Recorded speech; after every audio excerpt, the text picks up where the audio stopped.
You never know who you're going to run into at Super Bowl 58 here in Las Vegas, and it happens to be a good friend of the show at Sports Spectrum, Devin McCourty. What's up, my friend? Nothing much, man. I feel like every time I see you, this show gets bigger, Sports Spectrum grows. Like, it's awesome to just see everything you're doing, man. We're getting bigger, but not as big as you, because it was wonderful. I thought you were big when you were playing, but all of a sudden, this broadcasting thing. Last time we had you on, by the way, was April. You had just retired, and you hadn't made the decision, or you thought you wanted to go into broadcasting, but you didn't know the NBC thing was going to come to fruition.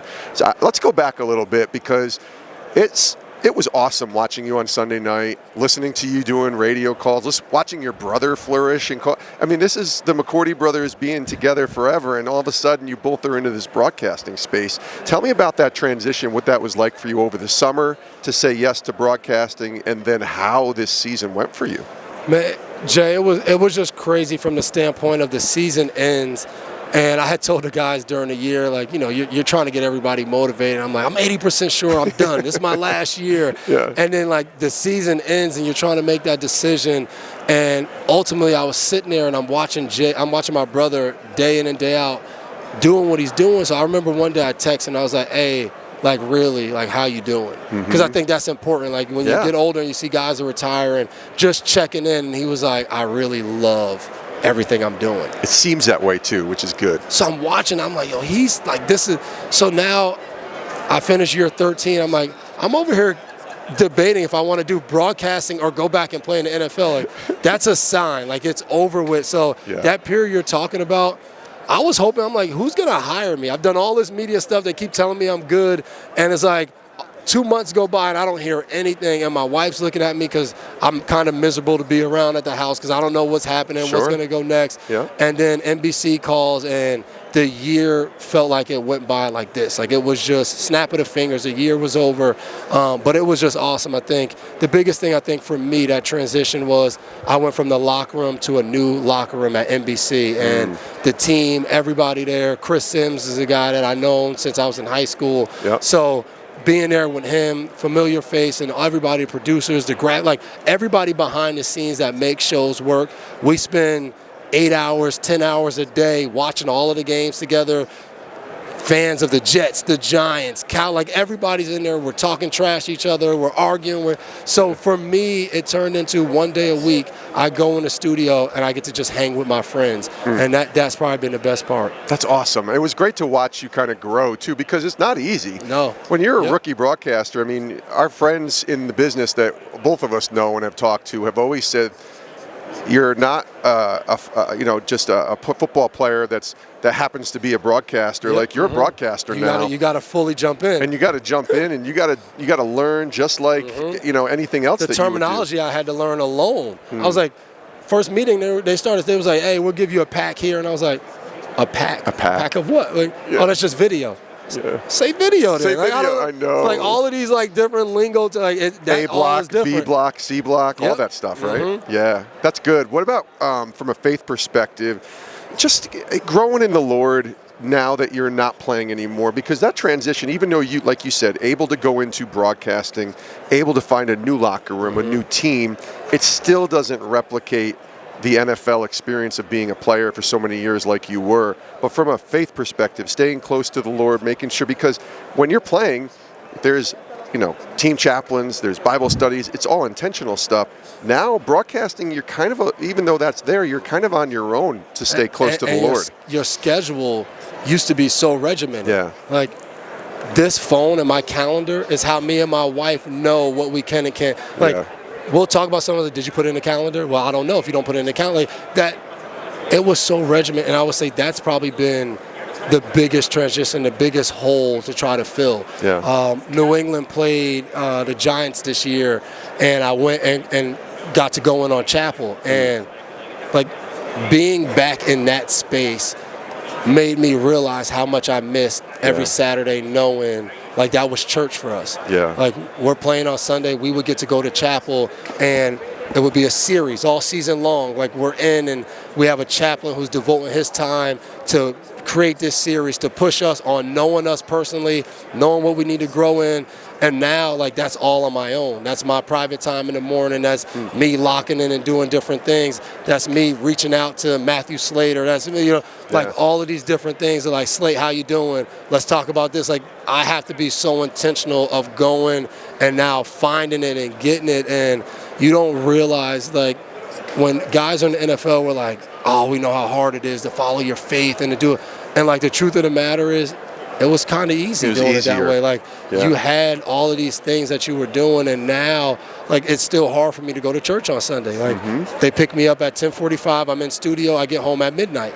Like, every single Sunday during the season is that. So then in the off season, you could get used to doing it, and then it's like, well, this sucks because when September starts, I got to just stop for the next few months. So that has been a big transition. I think even, married and me and my wife, like we have to talk about these things. We have to go through different things. Like that transition's probably been the hardest one. Yeah, it's the one thing I think I hear when I talk to former athletes, guys that are transitioning away, is the new normal that you have to get used to.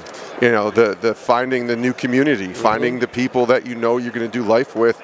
And then you are working in broadcasting. Now, this job, though, it feels like has become a bit of a sweet spot for both you and your brother. It is. Because you're not just enjoying it, but you got to kind of be pretty good at it. And I'll do the bragging here on you. You and your brother are excellent.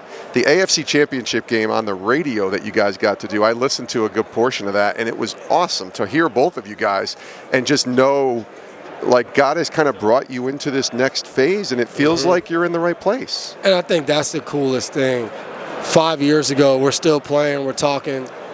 I'm not telling you my goal is to be at NBC. He's not telling you the goal is to be on Good Morning Football, NFL Network. Like, we're not thinking about those things. Of course not. And he gets traded to New England, and we're like, my marketing guys are here right now. They're like, you guys should do a podcast. We're like, that sounds like a lot of work. And we do a podcast for 4 years. And it was like, this is fun. Yeah. Like, we're watching David Letterman. My next guest needs no introduction to learn how to interview people. Like, that's everything we're getting. And then we're thinking about these conversations. Sitting down, I'm talking to Jason, and he's interviewing, like, what kind of questions? How did he make it flow? Like, we're thinking about all the interviews, and we do it. And I was like, I think I want to do that for a living. Like, that seems fun. And for me, I didn't know it was going to be as much fun as it is. Like, I only thought about doing the media, doing the broadcasting, doing the games, being at the games. I'd never thought about the people, and the people have been the best part. Like, I sit by our graphics guy every Sunday, and he's a huge Giants fan. And, this year the Giants, they weren't that good. They were not, no. He's in there. He's cursing. I'm like, Pete, chill, guy. Bro, relax. Like, and they would have to remind him, Pete, we got a job to do. Like, you can't be all in on the Giants. And, like, for me, being in that environment has been awesome. Like, I'm just a fan now. I'm not a fan of a team. I'm a fan of football.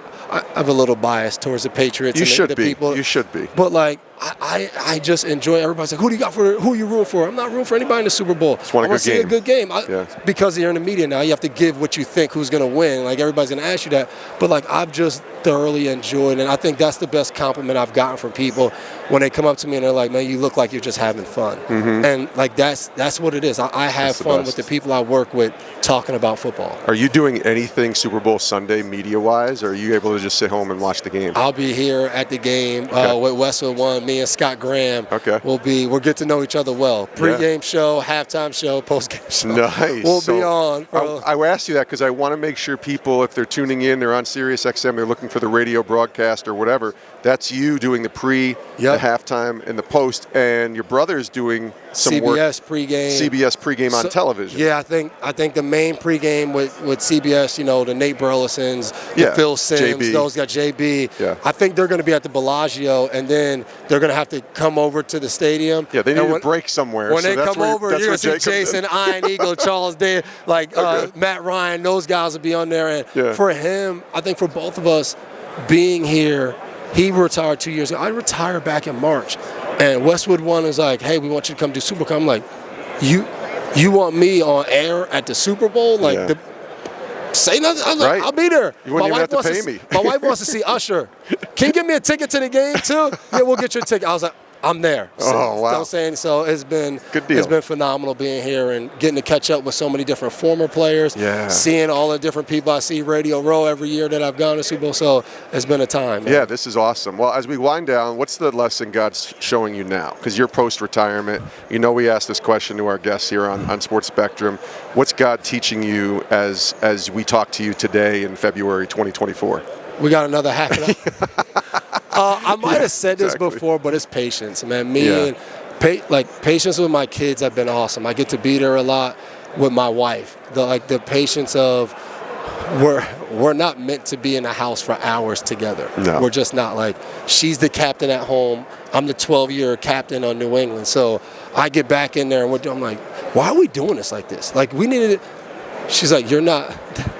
I get it. You're a leader amongst men. You lead, like, all that's cute. Not here, buddy. Yeah. This is my domain. So the patience, and then just realizing, like, not being so kind of trapped up in the moment of, like, this is brutal. How are we going to do? It's like, relax, take a step back. Like, this is long term. So we've had to do that a lot. And then I think even talking to different people, like the transition of going through that, and I think understanding that where you're at, that everybody sees, is not always where you're at. Right. How you feel, and obviously for me, the media, everything's been awesome, but like, it's still a transition. And I've had a lot of conversations with people like, how you doing? How's your wife though? How's your, like, former players who have done it, they're like, totally. How's home life? Like, how you doing there? And being vulnerable, talking about that, and just, again, the patience, and I would say that patience and being vulnerable, talking to people to help me get better at doing those different things has been a big lesson. I forgot to ask you real quick, because we're at the Super Bowl. I'm wearing a shirt. I didn't realize I was wearing there we go. Super Bowl 53. This has to be your favorite memory, right? No because doubt you about won that Super Bowl with your brother, and it was a defensive battle in getting that W. 2017 Super Bowl 52.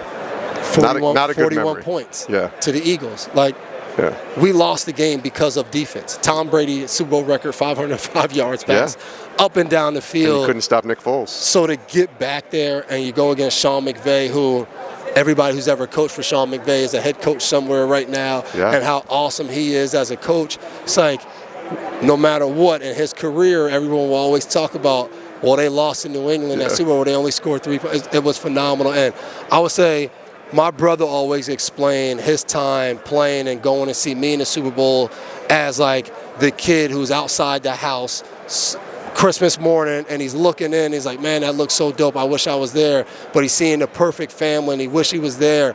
And for me, I turned into that guy playing in the house, but just watching him. 10 years in the league, never goes to the playoffs. First time in the playoffs, game-changing play in the Super Bowl. I remember we win, the confetti starts falling, he's on a knee, and I'm just standing over top of him smiling. And that's why that one was special, because I felt like sometimes I wasn't even there. I was just watching him, and I thought he played one of his best games in that game. And I love seeing it. And it just wasn't him. His wife, they've been together since our sophomore year in college. So wow.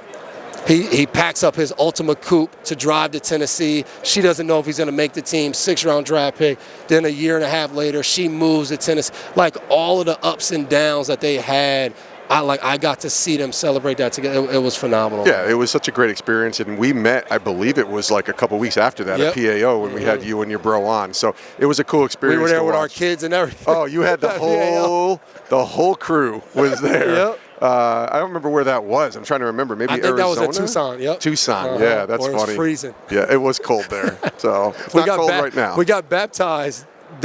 Matt Slater baptized and his wife Shazad, me and my wife at that PAO, conference.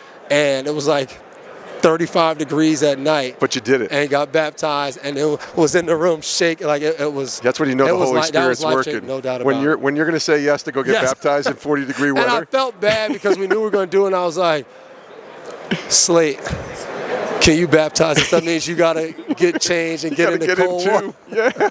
And he did it. That's how I know awesome. That's my brother right there. That is great. Yep. It's great to see Devin McCourty, NBC. You're going to listen to him this weekend at the Super Bowl on Westwood One. Pre-game, halftime, post-game, and just good to see you, my brother. Likewise, man. Always a pleasure. Thanks for joining us. No problem, man.